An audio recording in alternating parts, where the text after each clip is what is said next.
திருமாவளவனுடைய பிறந்த நாள் விழா சிறப்பாக நடந்தது.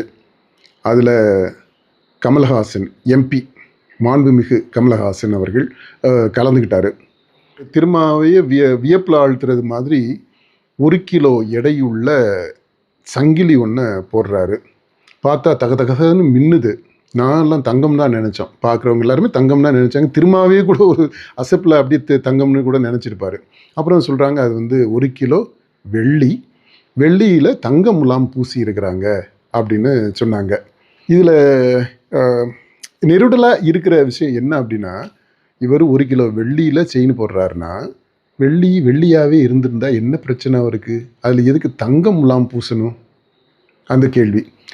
சரி, தங்க முலாம் பூசி, அதாவது தங்கம் மாதிரி அதுலேயுமே ஒரு ஃபேக்காக ஒரு டூப்ளிகேட்டு இது பண்ண வேண்டிய அவசியம் என்ன? அவர் நடிப்பில் தான் பண்ணிக்கிட்டு இருக்கிறாப்புல, அதோடு நிறுத்தி இருந்திருக்கலாம். இங்கே வந்து வெள்ளியாக கொடுத்துருந்துருக்கலாம். அல்லது தங்கம்லாம் பூசுகிற அளவுக்கு எஃபர்ட் எடுத்தவர் 1 கிலோ தங்கத்திலேயே செயினை கொடுக்க முடியாதா என்ன? அந்த அளவுக்கு வறுமையிலேயே இருக்கிறார் அவர். திருமாவுக்கு அவர் உண்மையிலே செய்யணும், ஒரு நல்ல ஒரு கிஃப்ட் கொடுக்கணும்னு நினச்சிருந்தா 1 கிலோ தங்கத்திலேயே அவர் கொடுத்துருக்கலாமே. அவர்கிட்ட வசதி இல்லையா? அவருக்கு நடித்த படத்துலேருந்து தக் லைஃப்ல இருந்தெல்லாம் நிறைய வருமானம் வந்துச்சுன்னு சொல்கிறாங்களே. அதுக்கு முன்னாடி படம் தக் லைஃப்பை விட அதுக்கு முன்ன படத்தில் எக்கச்சக்கமான வருமானம்னு நினைக்கிறேன். அவர் ப்ரொடியூஸ் பண்ண அந்த படத்துலேருந்து. அதில் அவர்கிட்ட காசுக்கெல்லாம் பஞ்சம் இல்லை. கொடுக்குறதுனா தங்கமாகவே கொடுத்துருந்துருக்கலாம். இந்த வெள்ளியாக கொடுத்துருந்துருக்கலாம்.